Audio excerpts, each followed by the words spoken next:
The Vice President recently announcing that President Bola Tinubu has approved the construction of 1,000 houses in Sokoto, Kebbi, Katsina, Zamfara, Kaduna, Niger and Benue States. The Vice President explained that the housing project were part of a broad plan by the federal government to address conflicts in the north. We have been talking about how our IDPs have to be resettled. Could this indeed be that facelift or that plan coming to fruition? Well, that's what we'll be discussing. And in the studio to discuss all this with us is Mr. Edosa Oviawe. He's the programs manager, Global Rights. It's wonderful to have you join us, and I'm congratulating myself for getting that name at just with just one breath. One breath, like Oviawe. Thank you. It's a wonderful name. Thanks for being part of the program. Thank you, my pleasure. Welcome to the program. Thank you. Good. So Joy has given us a lovely introduction, and of course, when you're talking about housing deficits in Nigeria, it's not just this administration. We saw some kind of saga during the President Muhammadu Buhari administration, where they said they were launching houses or going to build houses for civil servants. Now the focus is on internally displaced people, people in conflict-torn areas.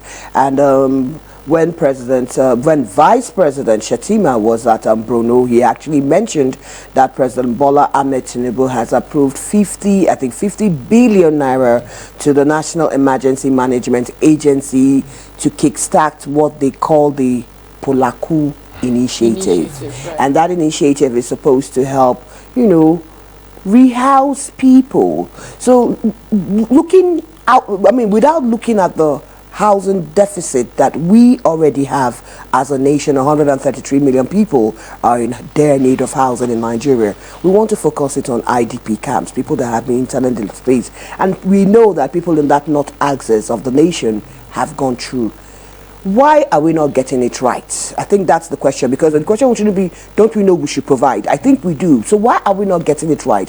Why are we not able to build habitable places for people who have been displaced by war, floods, natural disasters, man-made disasters, live in deplorable conditions, and sometimes they just leave them there. You see people that have been IDP camp 2 years, 3 years, and my understanding of IDP camps are that these are supposed to be temporary structures until people are relocated to safer places. But you're the expert, so let's hear from you. Why did you chuckle? Thank you, Funaya. Just to build on what you were saying, why are we not getting it right? I think first we must acknowledge the fact that in the last decade, it's been series and series of crises we have been dealing with as a country that have led to expansion of the IDPs, so to speak. The IDP camps are not expanding, but the IDPs themselves are expanding.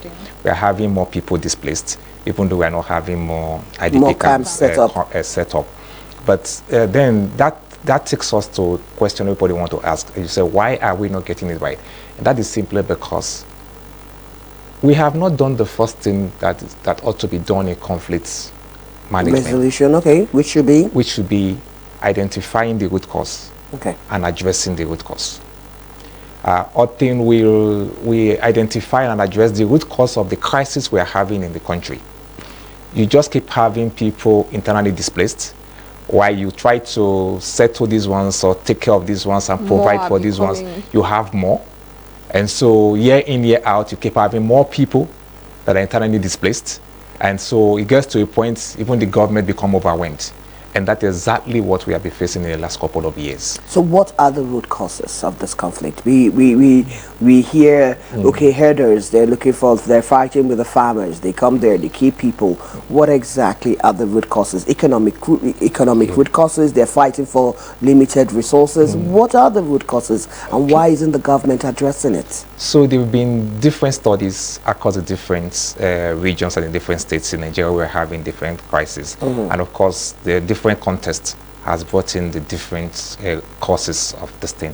And the government itself is privy to some of the findings of this study. Some were done by the government themselves and some by other organizations, even including Migration Global Rights. We've done some, particularly in the Northwest and all that. And some of those documents have been shared with the government to see. And they have this information. So in terms of what are the root causes? There is no one that fits all. It's not the same across the region, or even within the region, it's not even the same across the states in the region. Okay. If you take the Northwest, for example, if you go to a place like Zamfara, the major root cause of the conflicts and crisis you're having there is struggle for mineral resource. Because you've just confirmed it, because we've been hearing that rumor. I wasn't sure. They say no, it's this, is that, it's that. It is real. It is not rumor. Okay. It is real. The non-state armed actors, as I would call them now, that's not, of course, not security persons that are wielding guns and weapons, are finding succor in Zamfara because it has become a place for them to have easy access to resources. To fund natural resources. No, I mean financial resources to continually funding their atrocities. Okay. And so you have more. I think Zamfara is one of the states in Nigeria you have the highest number of illegal mining going on in the country. And so you have more of these armed groups coming into Zamfara just because of the resources that is there, the gold mining that is there. If you recall some years ago, the federal government placed a ban on Zamfara, no flights. No flight zone. And of course, I'm sure you have heard it over and over again that aircraft are still landing in Zamfara. Not commercial aircrafts now. The aircraft coming in to buy this gold resource, of course, through the black market, and taking it out. And it's not as unrestricted. And it's not as if the authorities are not aware this is going on.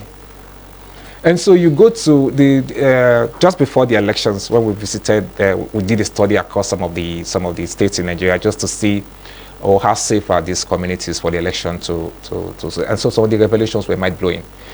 In fact, one of our field officers, partners we're using in the states, actually told us something we didn't believe at the time until we went to the field, to see that some communities prior to that elections were strictly under what I would call the governance of these non-state actors, armed non-state actors, because you are even given a tally.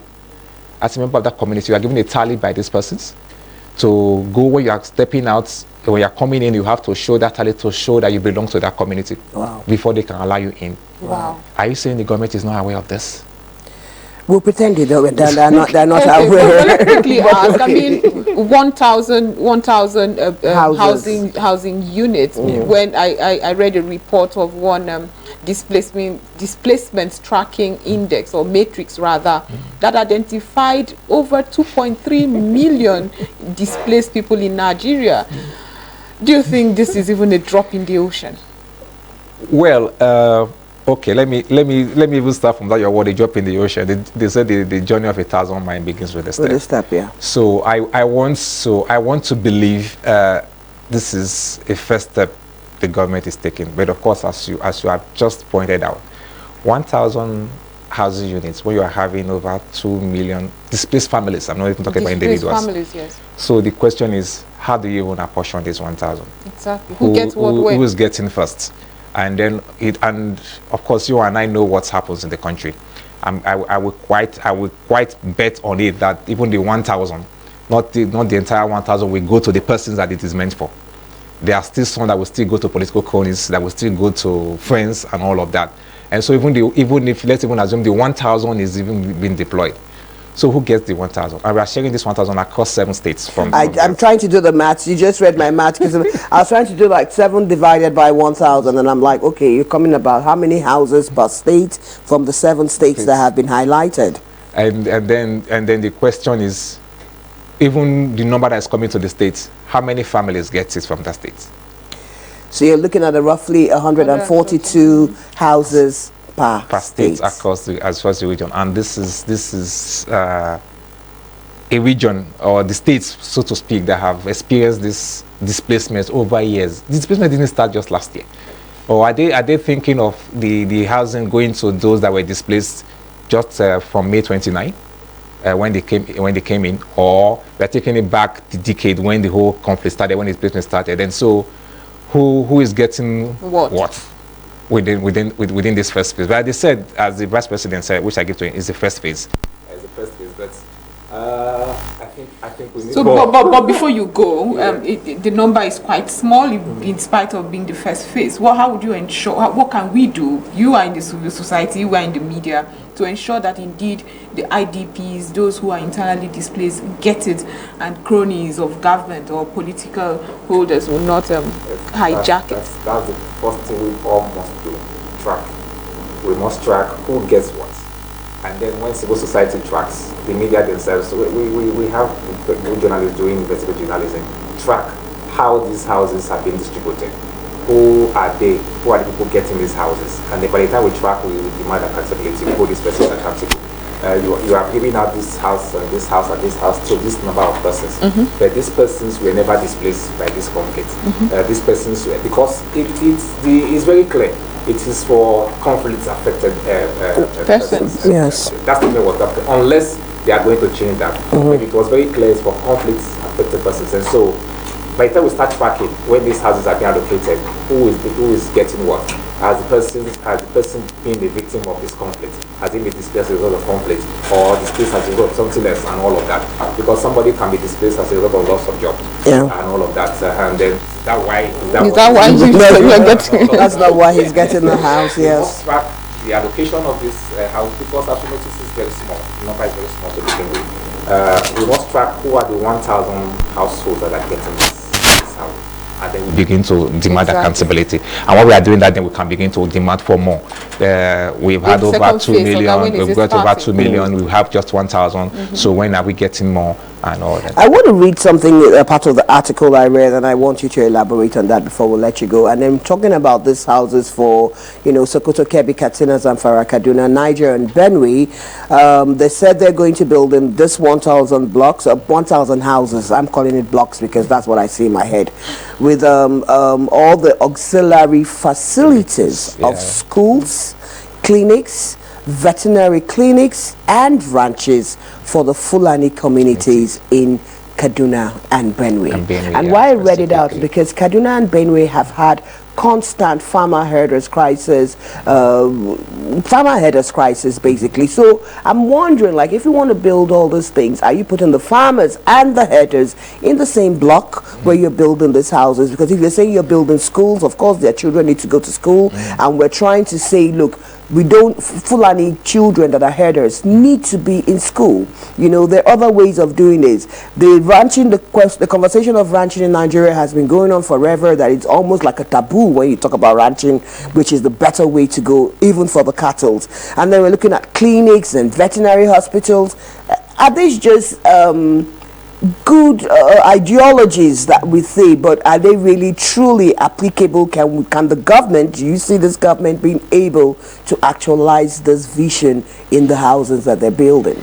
Yeah, if you are building a housing estate, so to speak, this satellite facilities needs to be accessible. Yes. You don't want to build build houses and then people have to travel miles to access these facilities. But the concern, just as you raised there, is what strategies are we deploying in all of this, bringing these people together, because we have had different factions. Exactly. Colluding and resulting to crisis and arrest, and then you are building houses for victims from both sides. And the first thing you want to do, you want to build trust among the parties, because when that is not done, those housing estates or whatsoever, it's just going to become another war zone. But you want to build trust among these persons, and you want to make them understand they could actually live together. To build that trust? They are both victims. Yes. By the time you begin to make people realize you're as victim as he is, it's possible to build a trust, but of course trust is not built in a day. But people must begin to recognize the fact that you are a victim and a victim. The victim of circumstance that was, meted on me by your people, and you're a victim of circumstance that was meted on you by my people. So we must, that is the one way of even beginning to identify how that trust can be built. But we must build trust, because that's the foundation of building peace. If people still don't trust themselves, everything about peace building is just what is it called, imagination. People need to trust themselves enough to begin to build peace. And if we are talking about peace building process in Nigeria, we must live together. That is we can't take it away. We must find a way of living together as Nigerians.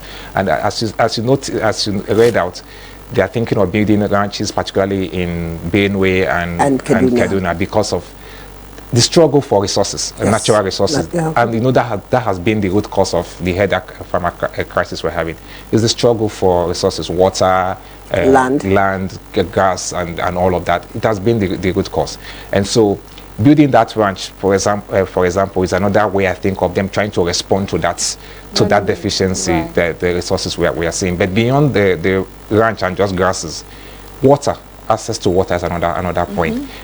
We've seen cases where we go to communities and then the crisis is because the cattle rearers brought in their cattle to people's compound to start feeding, drinking waters from their pans and everything, and that alone is another crisis. So it's not just about ranch in terms of grass and all that, but access to water and all of that is the same thing. That is one thing I think we are not taking serious in this country.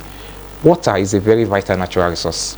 Water is life. We just focus on gold, lithium, and other mineral resource. We forget that water is a very key natural resource, and we are not paying attention to. And if we don't address that, we'll still keep having this struggle for resources. If you build ranch, you build clinic, you build fine estate, and all that, and you are not looking at the whole thing holistically.